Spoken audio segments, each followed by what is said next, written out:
So, a champion of the oppressed, a fighter and a stalwart of the movement. These are just some of the words that have been used to describe the late ANC Deputy Secretary General Jessie Duarte.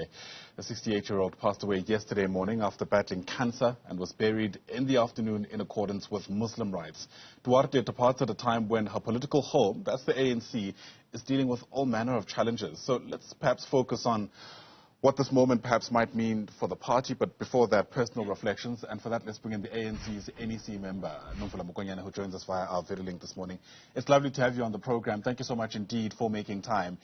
In fact, as I speak to you now, I'm reminded of a moment you had with some of the reporters outside Jessie Duarte's home yesterday, when you explained that you and her actually met when you were still a teenager. Do you still remember how exactly you met Jessie Duarte? Yes, good morning to yourselves and morning to the viewers. And once more, sincere condolences to the Duarte, the Dango, and the Whitley family. Our thoughts and prayers still go to them and all those that have been touched by Comrade Jessie's life and good heart. I met Comrade Jessie at the Roman Catholic convent, where we had the Catholic nuns living there, doing community work, and she was part of 3 women that had joined us in a workshop convened by the young Christian students in Kagiso at the Roman Catholic convent. It was herself, O'Hara Diseko, the former minister, Comrade Susan Shabangu. And, you know, fast forward a couple of years on, and she's built such a legacy for herself, to such an extent that the current chair of the ANC, Gwede Mantashe, who also was at Observatory yesterday, said something along the lines of this being possibly the worst time to lose someone like Jessie Duarte because of the command and control she had within the organization and because of just how much of a disciplinarian she was. Not only the command and the control, but also the respect she enjoyed amongst all members of the ANC, including different perspectives, because she was a very tolerant and an accommodating person, very persuasive. Worse at this time when we are going through this patch that has put serious challenges against the movement. Amongst other things that she had said in her last few days was that she has already developed the framework for the organizational report. As she was through pain, treatment, she was also looking forward, as she had said, that a totem is a bear. Jessie always looked forward to a better tomorrow. Yeah. You speak about those challenges. I mean, how worried are you about the party's ability now to face those challenges in the absence of someone who, as you've mentioned, put together that organizational report, which was meant to be among the documents that are going to be the springboard for the ANC to finally turn things around? There is a saying in Sesotho that lifuli kopanya malapa. And I think just the period that Comrade Jessie was at home and when she was in hospital, she was able, lying in her sick bed, to organize and ensure that there's reconnection amongst those that she worked very closely with, but also coordinate and bring back ideas that worked, as well as solutions that she believed are good for the unity of the African National Congress, for the empowerment of women, and for the prosperity of the country. Whilst lying in bed, she was moving for the production of a book on the history and the struggles of the women in the 80s and how they laid the foundation for a democratic dispensation.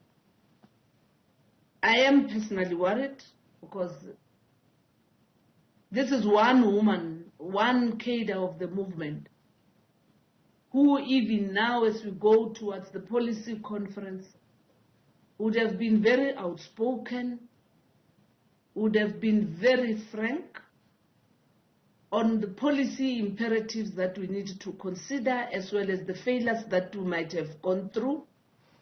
But she would have also rallied everybody towards ensuring that there is a middle ground for everyone to contribute towards the way forward. As I've said, Lifuli Kopanya Malapa, some amongst us who could not even interact or talk to one another, just yesterday, under the Muslim rites of burying Comrade Jessie, within a period of 24 hours, comrades came together and everyone said, for the sake of Comrade Jessie, let us all be within one stable and not take anyone outside and not demonstrate to society that we hate each other more than we hate oppression, unemployment, and inequality. So yes, I am concerned. Many of us are concerned. We're looking forward to finding one another if indeed we're saying she was the unifier. Let her spirit be the one that brings us together. Yeah, it's interesting you say that, especially in reference to the saying, the Lifuli Kopanya Malapa, because yesterday so much was also being said about the kind of interaction that Cyril Ramaphosa was having with Ace Makashule in the context of how they're viewed within the ANC and in politics. I guess that leads us to questions around how sustained you think that moment of unity will be in a context where we know, and in fact there's been admissions, that the divisions do run quite deep. Yes, the divisions do run quite deep, and some of the divisions have to do with people's egos, people's subjective interests. But in the main, I do believe that there is a lot that can still unite the African National Congress and reconnect it with the people of South Africa. And therefore, those that are remaining at the helm of the African National Congress, and I've said it personally to them, and many have also said it to many of us, that we are much poorer without having the matriarch of the National Executive Committee of the ANC and the leadership of the ANC. Short as she was, small as she was, she stood taller than everyone amongst this collective, because she could reach out to different perspectives, the triumphalists, the vanquished, the young and the old, the working class, the unemployed, the faith-based organizations. And Comrade Jessie, one of the things that I agree with you, that the divisions run deep, also made an assertion that no one contributed better than the other. And therefore, those who came before must never undermine young people whose future depends on what we do today. And I do believe that as we move forward, must hold those who come after us, carry them through, embrace women. As I've said, the matriarch of the current leadership is no more the only woman. Yeah. And we must all ensure, therefore, that as Lifuli Kopanya Malapa and all of us say her memory will live amongst us, let there be something that we take out of her character. She could fight, she could assert herself, but at the end of the day, she never condemned anyone. Yeah. I also remember moments of her being quite upfront when the party was facing various challenges, you know, whether it's the ANC going through a difficult time in getting the leaders to agree in public, or, you know, difficulties in paying even some of the staff at Luthuli House. Yesterday, Snuki Zigalala said that her passing comes at a time when the party is actually in a crisis. To what extent do you agree with that? I agree fully with him. Just on the very issues you are raising. We were standing with some of our comrades, organizers, people who work full-time for the organization yesterday after the funeral. We left, I think we were amongst the last to leave cemetery. And even when we went back to the house, there were those who were there working from Comrade Jessie's home. And all of them said, we are going to continue to be selfless because Comrade Jessie was the one who would make us to understand the challenges of the movement without actually referring us to functionaries, but always referring to us as fellow comrades, dear comrades. And that inspired comrades to go an extra mile, whether paid or not paid, as it has happened now recently. She also was able to find a thread that can link and connect everybody together in a state of a crisis. In her sick bed, one of the things that she was really very, very strong about is that the movement cannot die.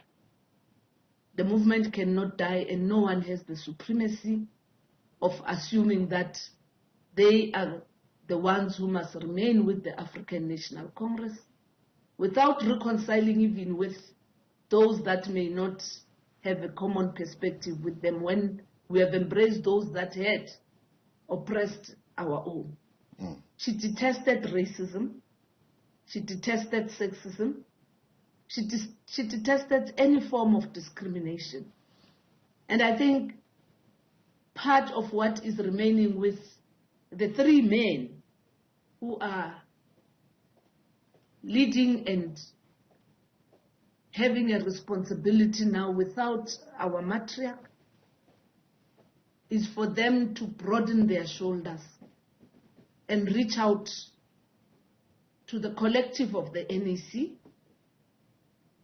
so that then the more than 3,000 branches that have been re-established have gone through induction, our provinces that have now gone to conferences, our programs of policy formulation become processes that reposition the African National Congress. I think it is on us, it's upon us. As I have said, she will fight, but she will embrace. Jessie never condemned. And I think what remains with all of us is to learn not to condemn one another, is to tolerate the diversity, but of importance is to be concerned with what affects our communities. Issues of electricity, issues of water, issues of unemployment, the violence in our province and in our country where people are just killed. Jessie was a champion of community policing. All right. Yeah. Jessie was a champion on gender-based violence, against gender-based violence and femicide. Sure. Then you see all structures of the NC. Let's preoccupy ourselves with finding solutions to those challenges. If we say spirit lives long. Nomvula Mokonyane, understandably, it's a moment of reflection, and much of that I can see is even taking place even in this discussion. Hopefully, that also involves holding each other accountable, at the very least for the legacy of people like Jessie Duarte. For now, let me thank you for your time. Really do appreciate it. Nomvula Mokonyane on her tributes to Jessie Duarte. Mokonyane, of course, is an ANC NEC member.